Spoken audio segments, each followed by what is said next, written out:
Japan میں ایک فلک بوس عمارت اپنے منفرد ڈیزائن کے باعث بہت مشہور ہے، جس کے درمیان میں سے ایک شاہراہ گزرتی ہے۔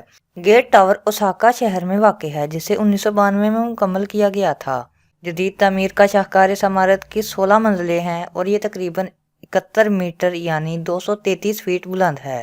در حقیقت اس عمارت کو قریب سے دیکھنا تصاویر کے مقابلے میں زیادہ حیران کن تجربہ ثابت ہوتا ہے۔ یہ سڑک بھی بہت عجیب ہے کیونکہ اس پر سفر کا تجربہ کچھ ایسا ہے جیسے ایک سرنگ کے اندر موجود دوسری سرنگ سے گزر رہے ہوں۔ اس کی وجہ یہ ہے کہ عمارت میں موجود دفاتر میں کام کرنے والے افراد کو ٹریفک کے شور اور ارتعاش سے بچانے کے لیے ساؤنڈ انسولیشن ٹیکنالوجی کا استعمال کیا گیا ہے۔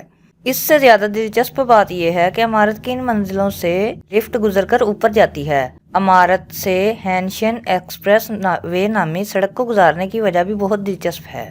بنیادی طور پر یہ عمارت کسی ہائی وے گزارنے کے لیے ڈیزائن نہیں کی گئی تھی۔ اس سڑک کا وجود جاپانی حکومت اور عمارت کے مالک کے درمیان ہونے والے ایک سمجھوتے کے نتیجے میں عمل میں آیا۔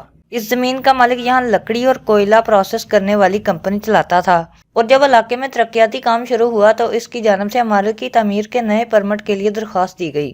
اس پرمٹ کو جاری کرنے سے انکار کر دیا گیا کیونکہ ہینشن ایکسپریس کا کام آخری مراحل سے گزر رہا تھا جو اسی کی زمین کے گرد تعمیر ہو رہی تھی۔ زمین کے مالک اور جاپانی حکومت کے درمیان 5 سال تک یہ جنگ چلی کیونکہ مالک زمین خالی کرنے کو تیار نہیں تھا اور حکومت وہاں سے ہی سڑک گزارنے کے لیے پرعزم تھی۔ اس کے نتیجے میں دونوں کے درمیان ایک حیران کن معاہدہ ہوا اور دونوں نے اپنے موقف پر سمجھوتا کر لیا اور عمارت کی تعمیر سڑک کے ساتھ ہوئی۔ عمارت کی 5 سے 7ویں منزل سے سڑک گزرنے کا کرایہ بھی عمارت کو ادا کیا جاتا ہے۔